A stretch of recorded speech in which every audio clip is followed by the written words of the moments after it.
today's session: logarithmic and exponential functions. So what we're going to do today is look at what a logarithm is, the laws of logarithms, using logs to solve what's called indicial equations, which is actually what we've already done last week briefly, but we'll formalise that this week. What are exponential functions? We're going to look at solving some problems that involve exponential equations. Okay, so that's the plan for today. So, what are logarithms? Well, there's a relationship between logarithmic functions and exponential functions. We can define logarithms for any base. However, for this module, we'll only deal with common logs to base 10 and natural logs to base e. Okay, we'll not be going beyond that, as far as I know, for any reason. Alright? So you've got calculators with those two log bases on anyway, I would think. Okay? Now, the general definition of a logarithm is if you've got a function y is equal to some base, in this case a, to the power of x, then we say x is the log the base a of y. So like we say, we know that 1,000 can also be written as 10 to the power of 3. So 3 is the log to the base 10 of 1,000. You can check that on your calculators. If you put log 1,000 in, you should get 3.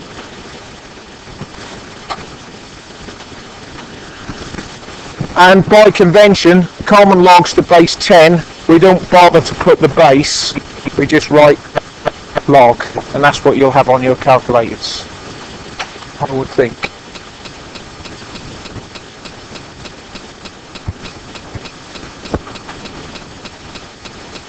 Alright? Everyone okay with that so far? So,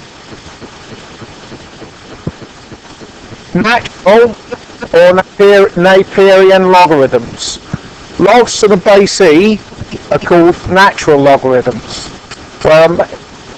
E is a mathematical constant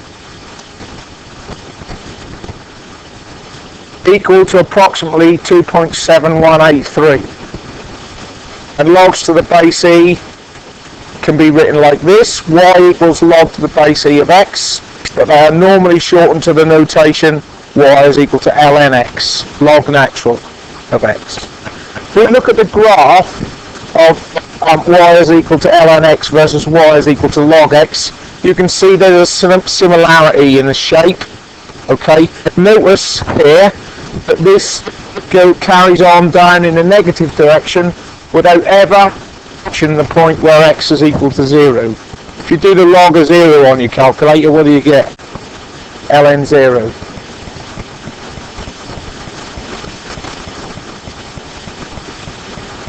Yeah, that's good, because that never touches that line and goes off to infinity in the negative direction of y. Yeah. Okay. So that's the shape of a logarithmic graph. Okay. So let's have a look then at the 3 laws of logarithms we can use to manipulate problems that involve logs. First of all, the first law of logs: to multiply two numbers, we know that the log of a times b in brackets is equal to the log of a on its own plus the log of b. Alright, so for multiplication two numbers, we can take the logs of those two numbers, add them together, and find the inverse or anti-log of that, and we've got an answer. Second law is about division. The log of a divided by b is the log of a minus the log of b. The order here is important. this one must be the log of the denominator. That one. And that must be the log of the numerator. You've got them the right way round.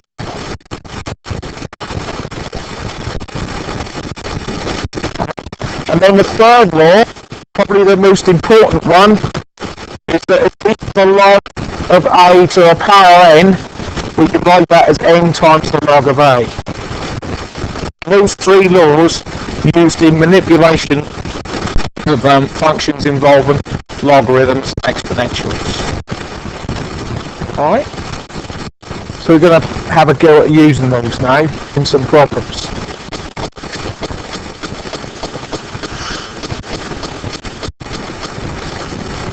So, write the log of 4 plus the log of 7 as the log of a single number.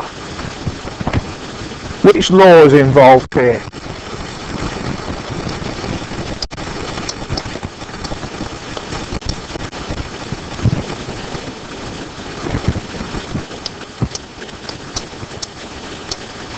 So we're going to use the first law. Log of 4 plus log of 7 equals, what does the law say? Brackets 4 times 7 equals log of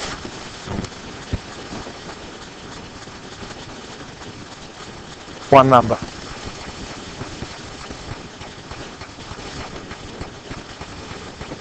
Sorry? 4 times 7 is 21. 28. That says write as the log of a single number. Yeah?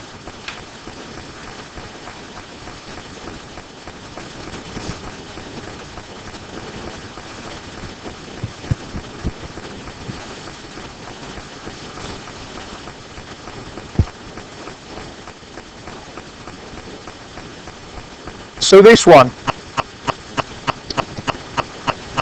which law?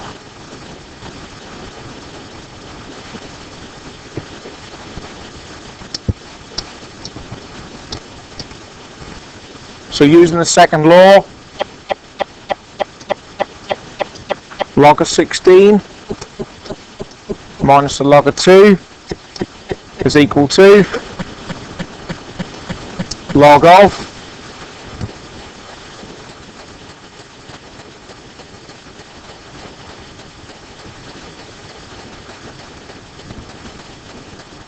we got to write it. Look at the law. What's the other way of writing log of 16 take away log of 2?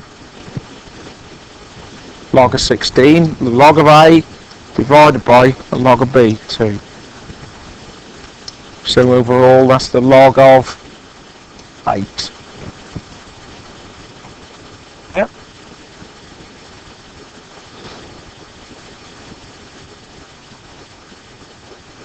Just check that with your calculator. Do this sum and get an answer, and then do the log of 8 on its own and see if you get the same answer. If ever you don't think you've got it right, put that in your calculator and get an answer. Put that in your calculator and get an answer, and they should be the same, shouldn't they? Just a different way of writing it.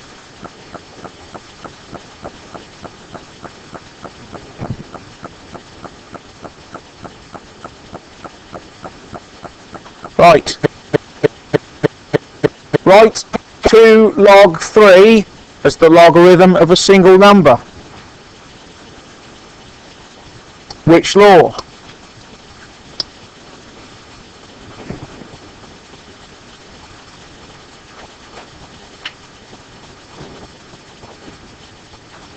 Which law? Third law. So what's the other way the third law says I can write 2 log 3?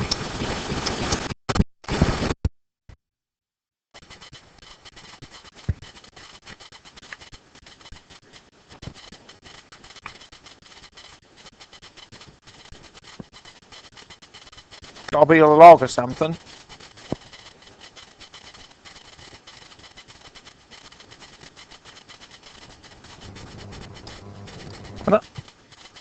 Like that.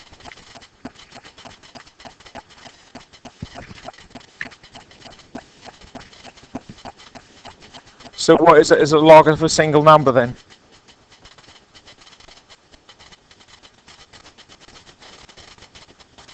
Three to the power 2. You don't need a calculator for that, surely. No.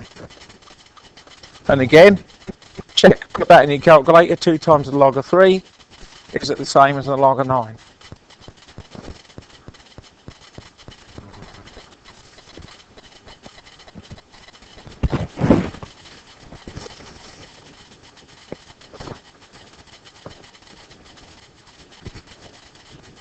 Important point, these laws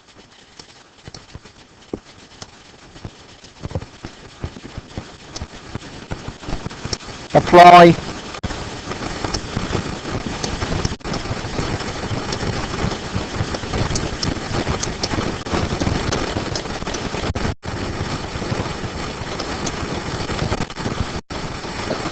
logs of any base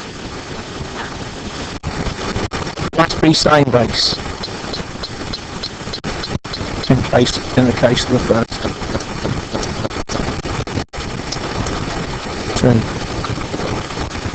So we can use the same laws to deal with natural logs or logs to the base 2, base 3 or any other thing.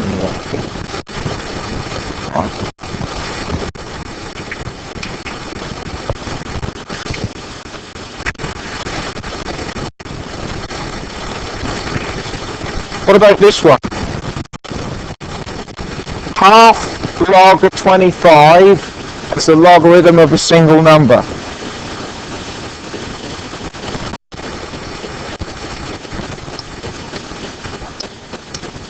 Which law? So we're going to use the third law. So how can we write that?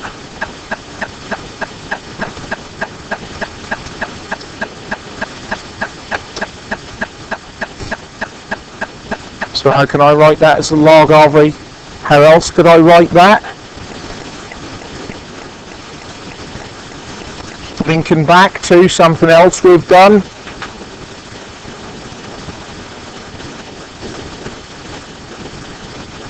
How else can we write the log of... How else can we write 25 to the power of a half? Exactly, so we can say that's log of the square root of 25, which means it's the log of 5.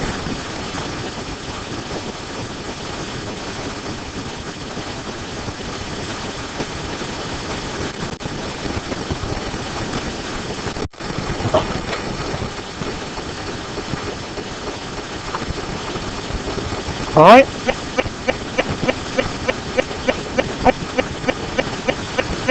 Everybody happy with that so far? 3 laws of logarithms.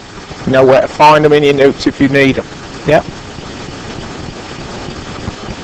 So, in differential equations, the laws of logs can be used to solve certain equations involving powers called differential equations.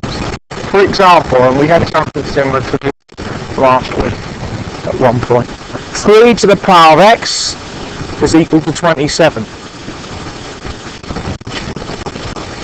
So, to determine the unknown x, we first take the 10 points. Put log to the 3x is equal to log 27. And then we apply the third law to the left hand side. The reason being is that's going to get this x out of here and we can as x times log of 3 using the third law, and then we can rearrange for x. So here what we're doing is dividing both sides by the log of 3, okay, to get this, and then we can do that calculation in the calculator. There's just a process to go through to solve in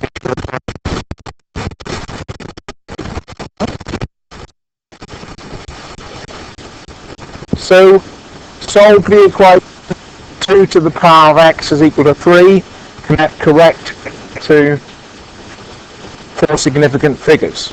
So 2 to the x is equal to 3. What do?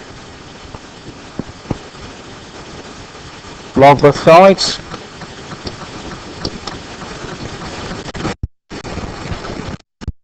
So log 2x is equal to the log of 3. And what do? Find the third law.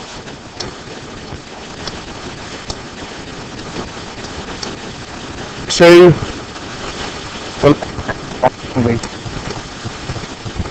we're just rewriting this side. Hang on, I need to.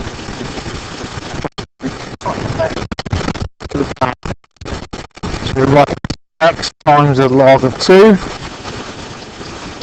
is equal to the log of 3, and then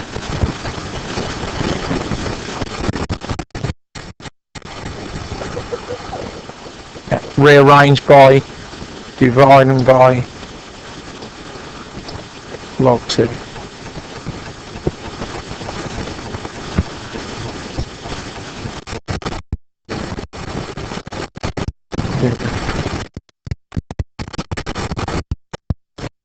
Anyone know what I did there to make that come up?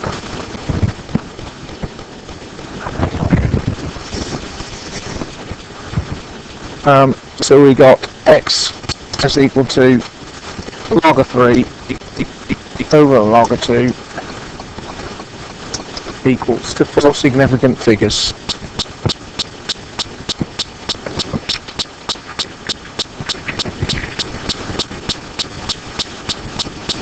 .585.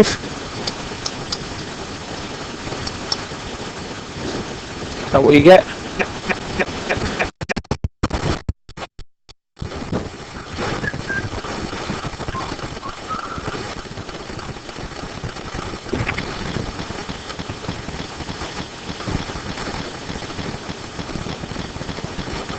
Right, what about this one then? Solve the equation x to the power of 3.2 is equal to 41.15.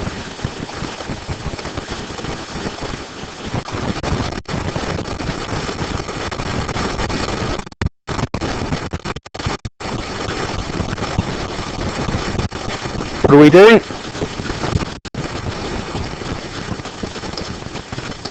Log both sides.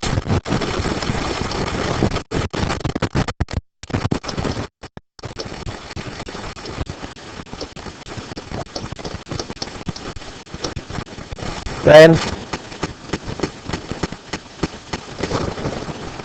next, third law, left hand side.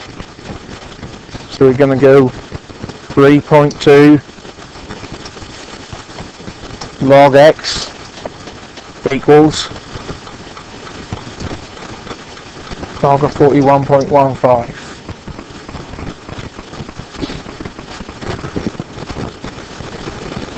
Next,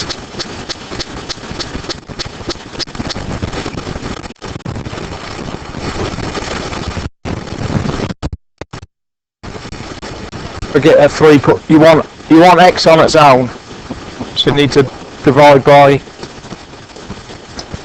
3.2.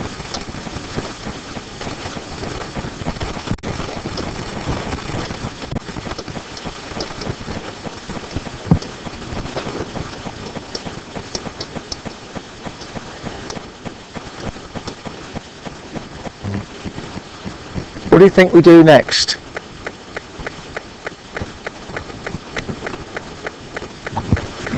What's the opposite function of log of x?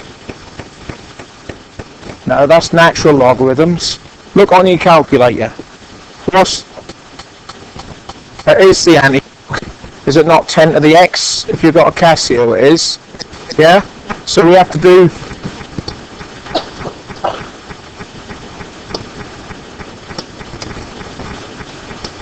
So if we do 10 to the x this side, on the log of x, we get x on its own.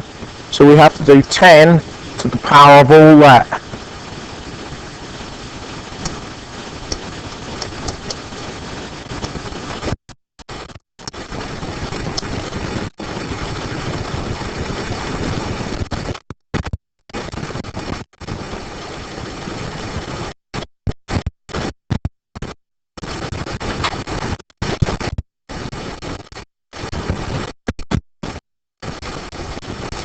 X.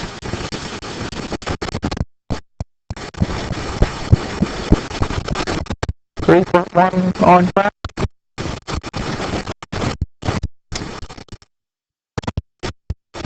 Four significant figures.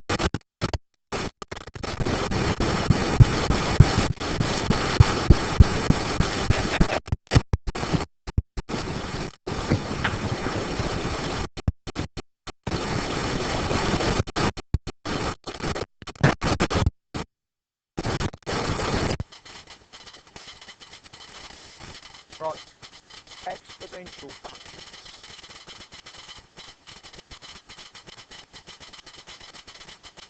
Exponential functions important to the analysis of growth and decay. For example, the exponential, we have exponential growth of voltage because it's faster over time. Electrical, got Newton's law of Coulomb, which is decay over time. A little bit more about that. A little bit.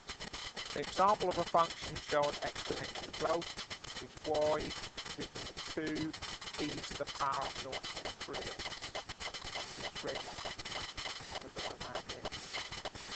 Right. This shows that the constant on the front of the exponent indicates the y-intercept 2. So I've got two graphs here, 2e to the 0.8x, 2e to the 0.3x. They both cross the line, so there's constant in front of the exponential. Right. And the higher the constant in front of the power of x is, the steeper the growth.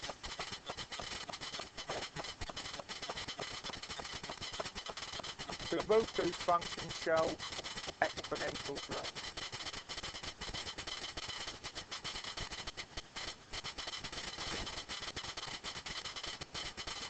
An example of function demonstrating exponential decay is y is equal to 2e to the minus 2x. And I've included, I've done two graphs, y equals 5e to the minus a half x, and y is equal to 5e to the minus 2x. Use that, the intercept on the y-axis is 5, that's the constant in front of the function,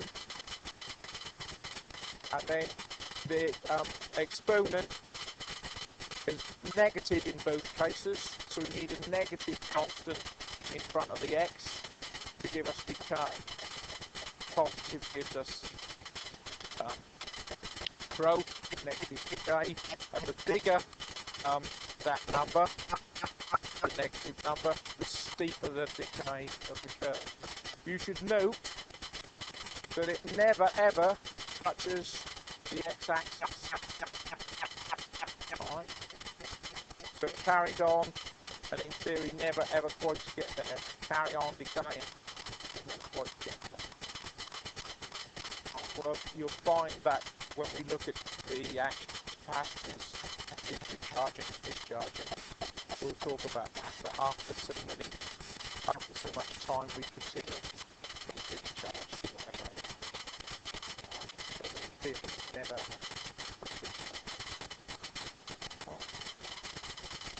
So that's what exponential growth decay looks like over time. Although we're using x here, usually in engineering terms, we look at it over time.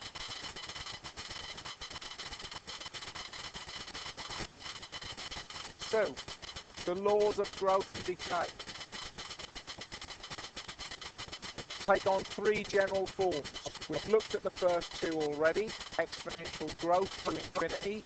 So this carries on, this one carries on, go forever.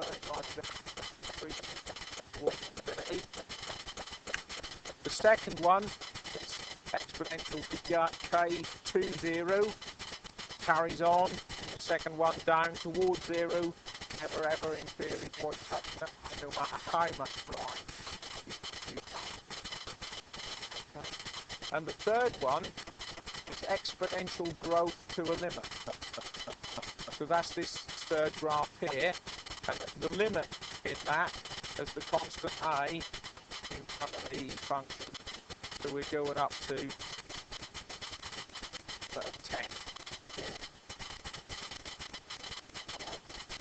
So what you're using is you're using the growth, but you're limiting it to the and that's how capacitor shows.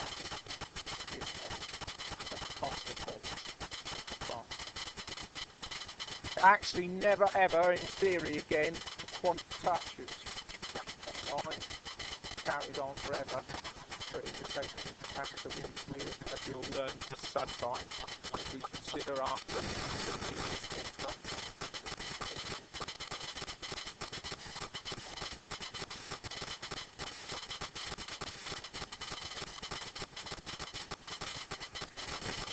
So, engineering laws that use exponential terms. There are a number of them that I've picked out. There are others. Linear expansion of materials.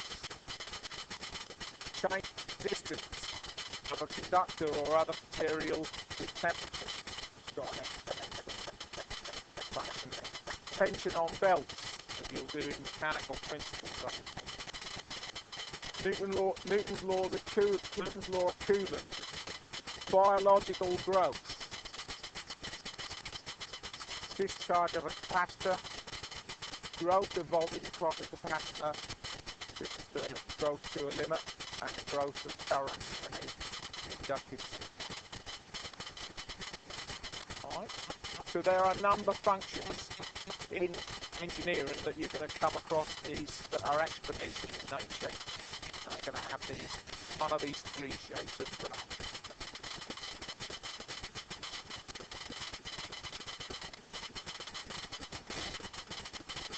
So, let's have a look at a problem. The resistance R of a conductor at temperature theta degrees C is given by R is equal to RO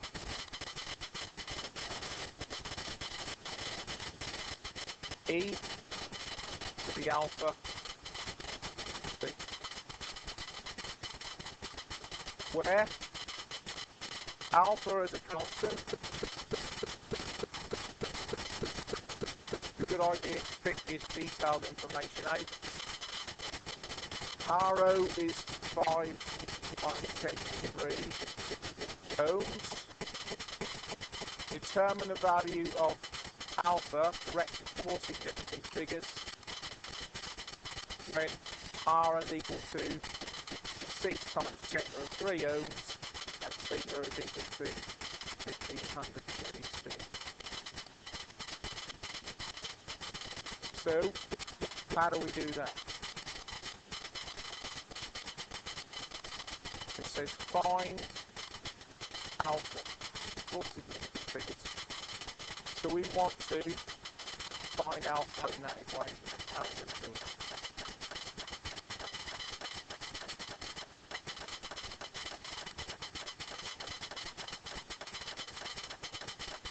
So we put some numbers in that we know. How about that? So what do we know? Determine the value of alpha when R is equal to 6 times 10 to the 3. RO 5 times 10 to the 3. Multiply that by B, the power of alpha, times 1500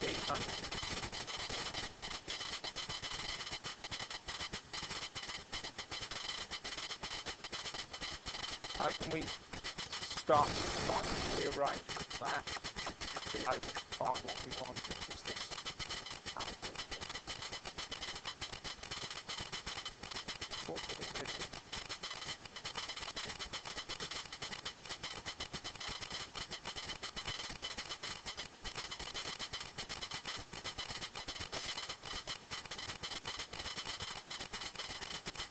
Or what can we do that we have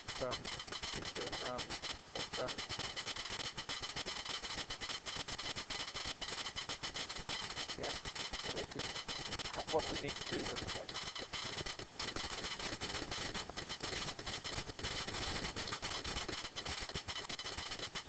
6 times 10 to 3 5 7 to 3 2 to 3 the alpha.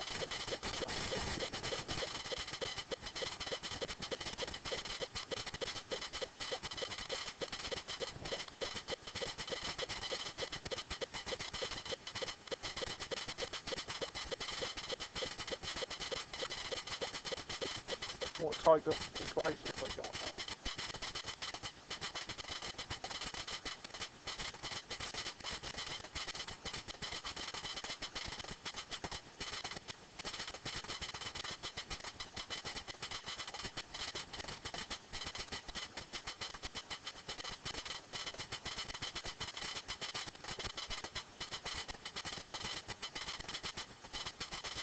How can I cancel e? What's the opposite function of e to the power of the calculator? ln. So we do ln both sides.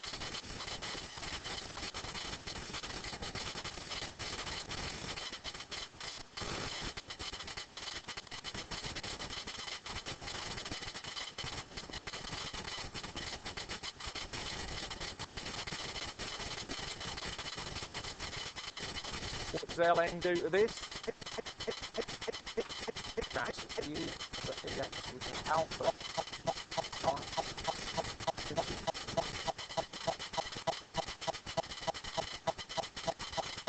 What do we do now?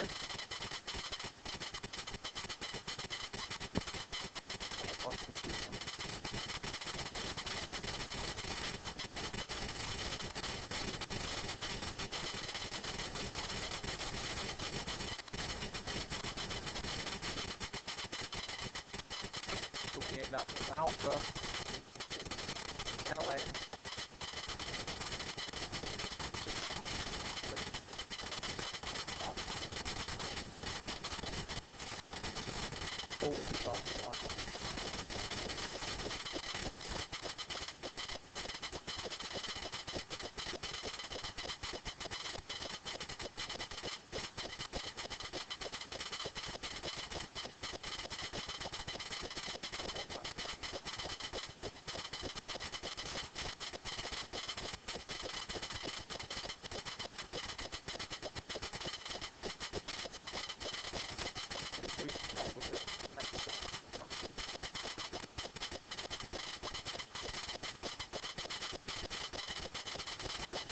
One point two five ten power.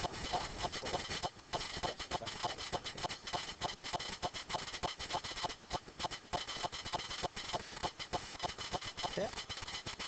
Then the second part of the question says also find the temperature correct to the nearest degree when the resistance of R is 5.4 times 10 to the 3 ohms. We'll do that part. Colour. So R is 5.4 times 10 to the 3.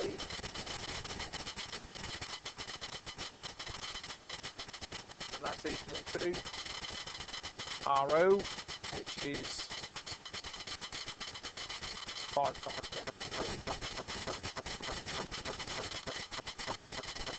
10 E. Alpha, we calculated 1.215 4 times temperature, which is what we want to find. What we're going to do.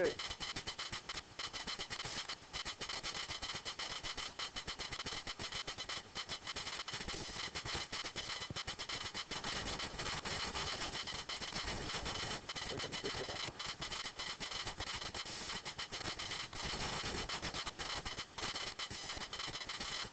Yeah, we've got to rearrange it. We've got to get this on its own. So we're going to do. Yeah, divide by 5.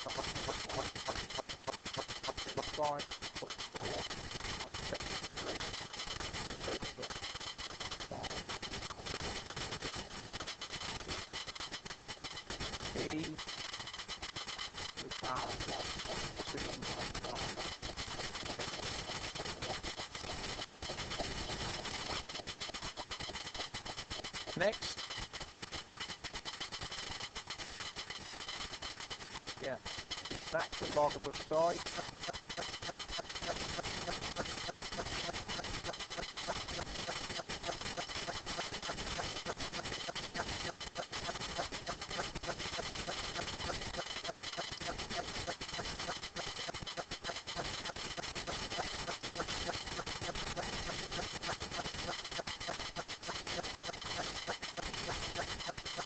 And then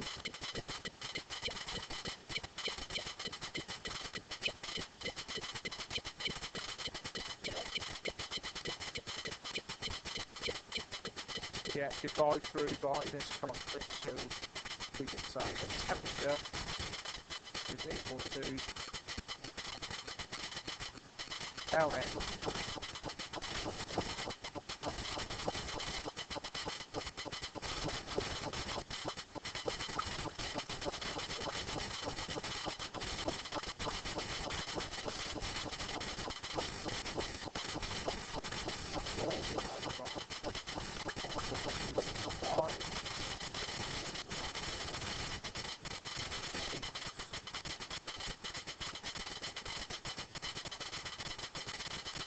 nearest degree.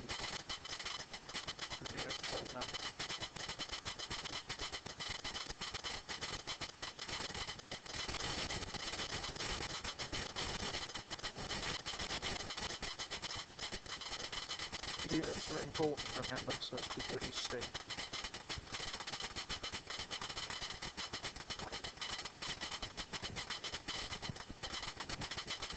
Would be very tough.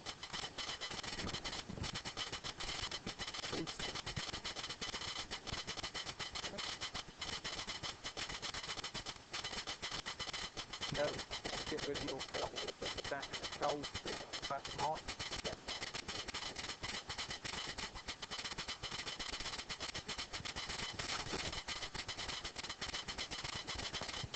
Right. Have a go at that one. How are we going to do it?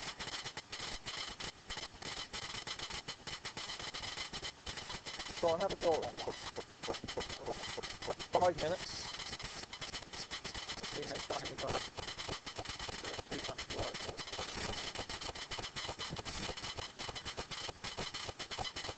We got theta 0 e to the minus k 2. And we want to find k.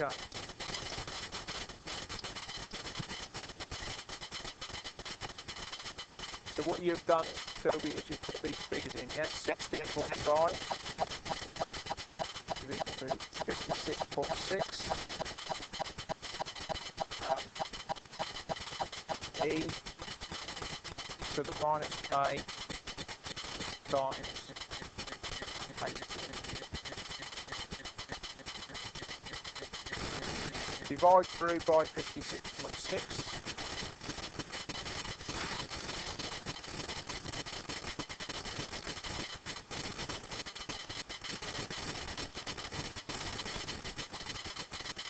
Yep, that's what you've done. I think the example is Ln both sides.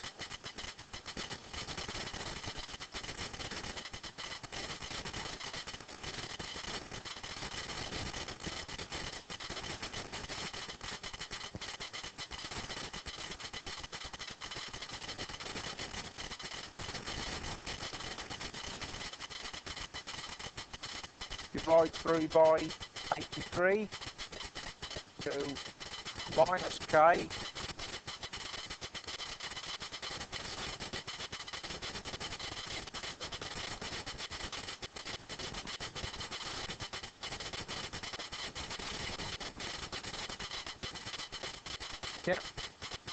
Therefore, k is equal to minus ln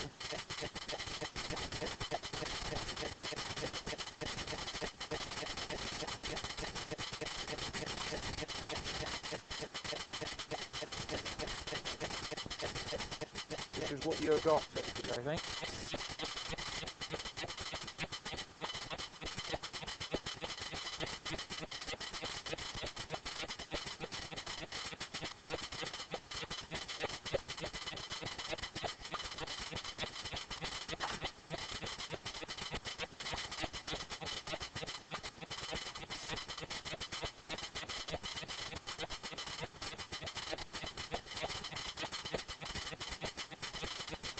Minus what?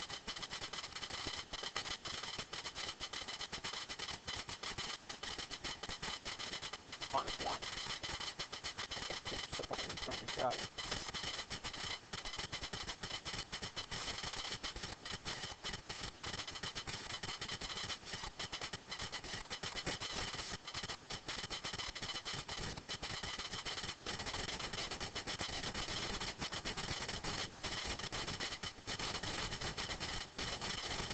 Multiply both sides by minus 1, we'll just calculate that negative sign. Because effectively that is minus 1 times k there.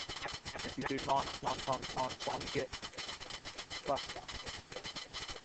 So it just shifts that negative sign of it.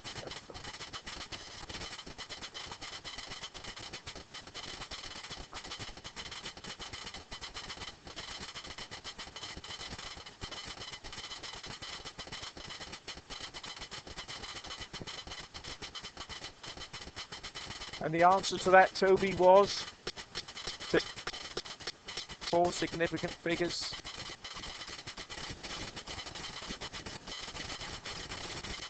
Not 5, what?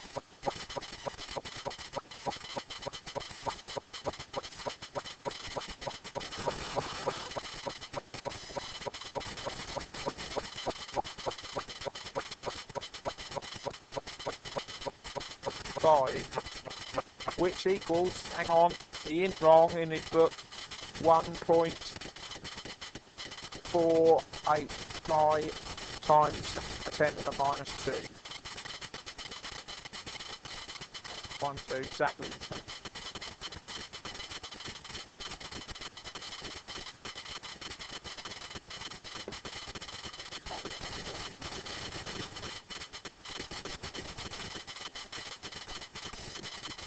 Alright, okay, everyone happy with that? Yeah?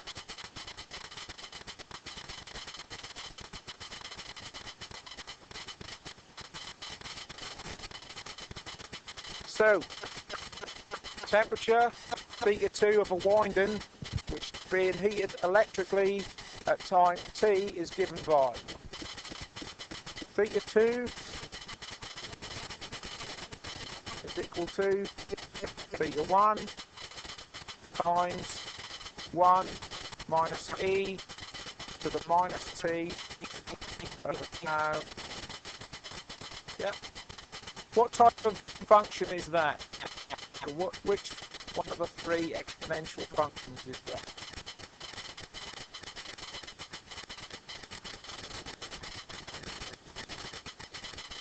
That's not a t, that's tau. That's got a curly top, the Greek letter tau.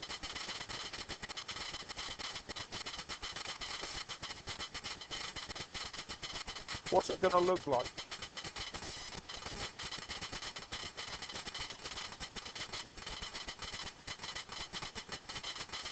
Got a constant in front of a bracketed term that is 1 minus e to the power of a negative,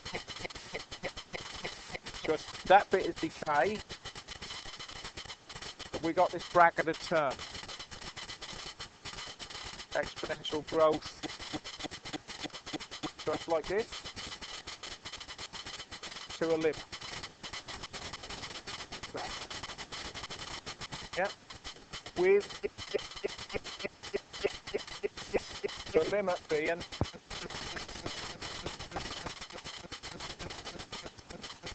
never quite.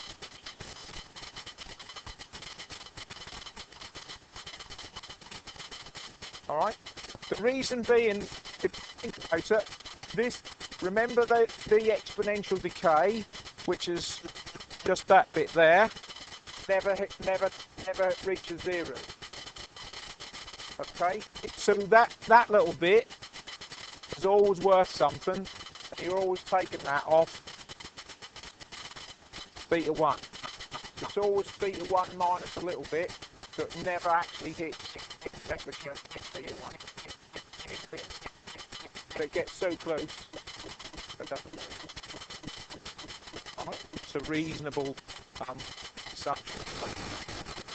Alright, so tau's a constant, theta 1's the temperature in degrees Celsius at time t is equal to 0. So theta 1 is where we start. Alright, correct to the nearest degree, find theta 1, correct to the nearest degree, and theta 2 is 50 degrees C, t is 30 seconds, tau is 60 seconds. So we need to rearrange that equation for theta 1. How do we do that?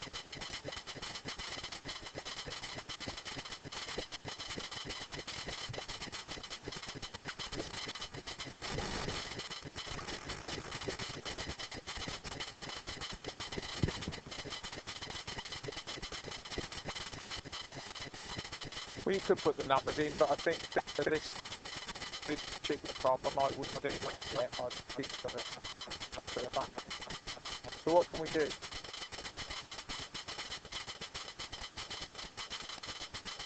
Yeah, but what? In what way? Divide through by the bracketed term, yeah.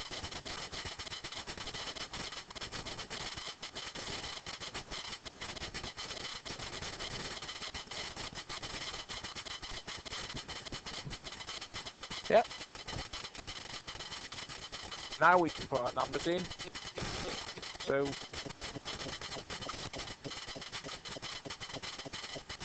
theta 2 is 50. 1 minus e to the power of minus t. So we're talking about, what is it, at 30 seconds over the tau as a constant, 60 seconds. The answer to that is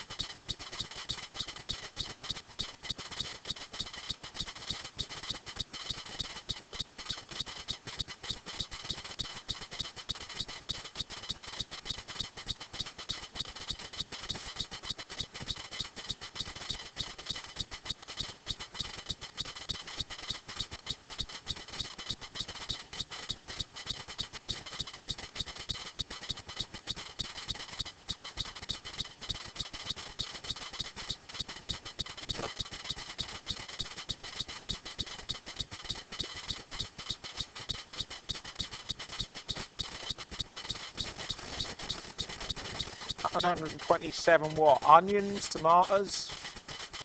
What are the units? What are the units?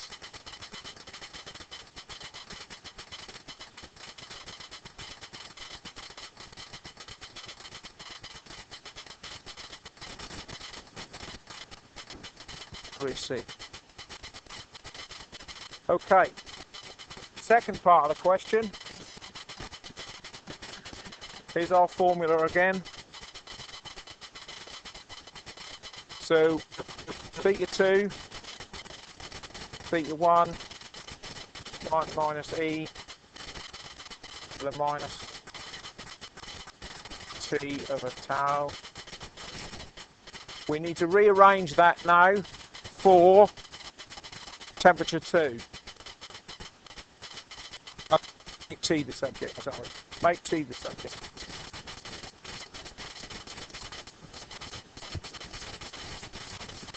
So how are we going to do that?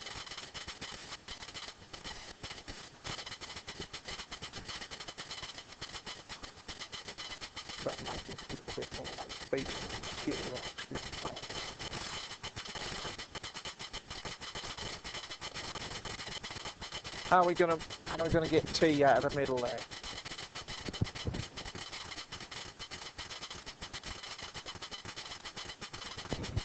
Yep. So theta 2 over theta 1 is equal to 1 minus t minus 2.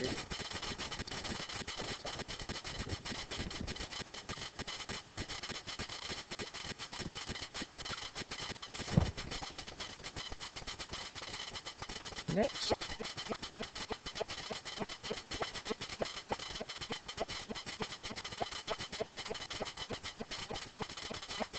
you're going to end up with a natural log of 1 then.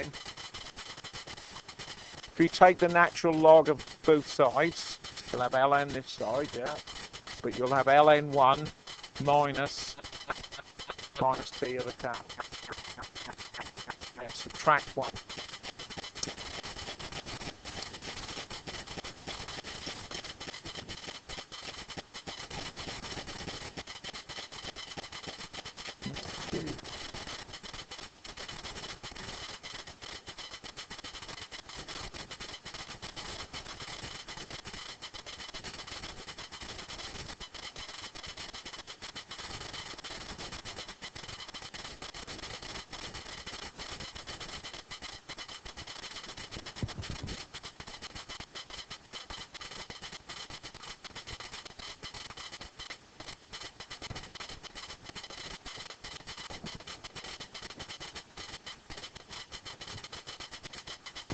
I'd multiply by minus 1. Just to get rid of that negative side. So let's put E on this side. E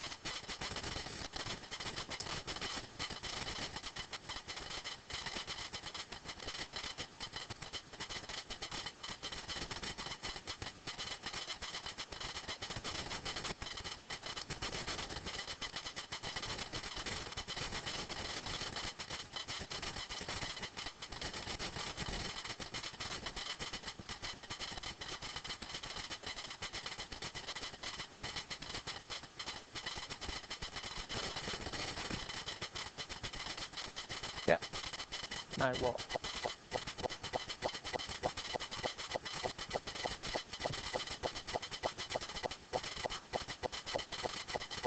I didn't choose the letter to use.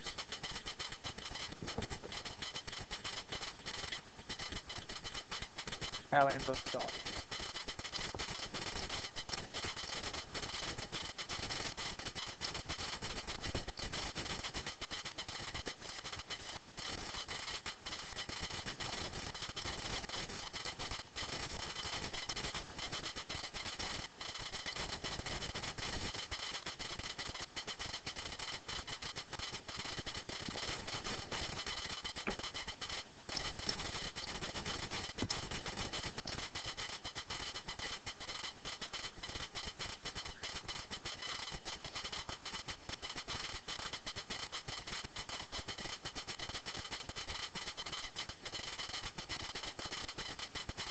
What?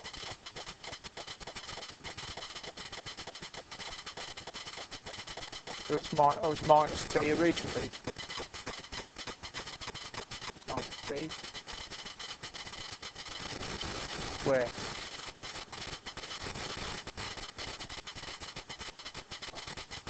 Up further. Minus t. Correct? Sorry. Do it like this. Minus t. That's there. Sorry.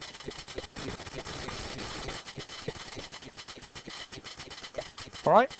Well spotted.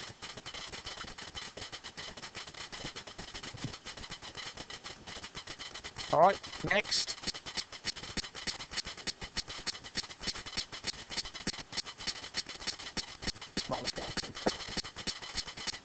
So minus t is equal to tau How about we multiply by minus 1 at the same time as well, eh? So we get rid of the negative sign.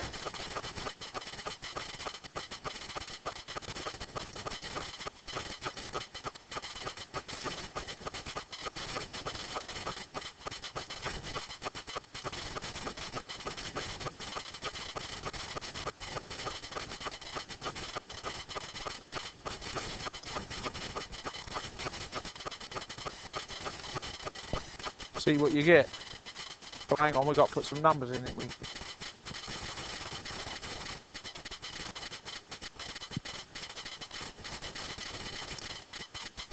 Tau is 60.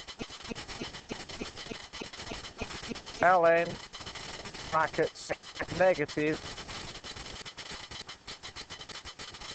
theta 2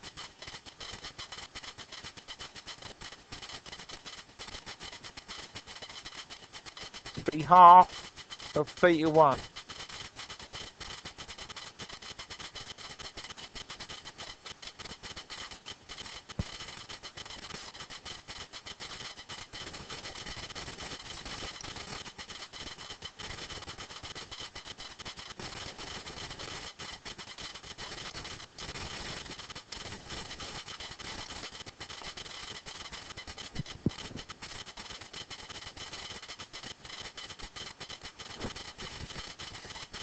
So here I done 2 steps in one go. I multiplied by 9 get rid of the negative sign.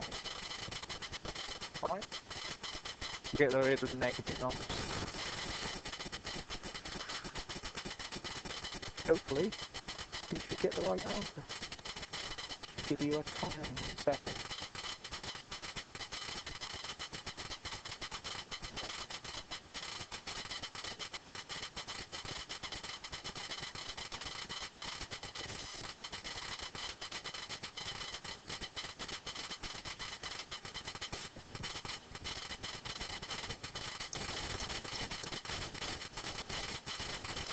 Seconds.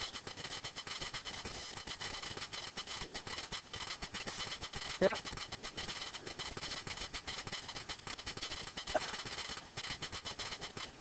Okay. Right.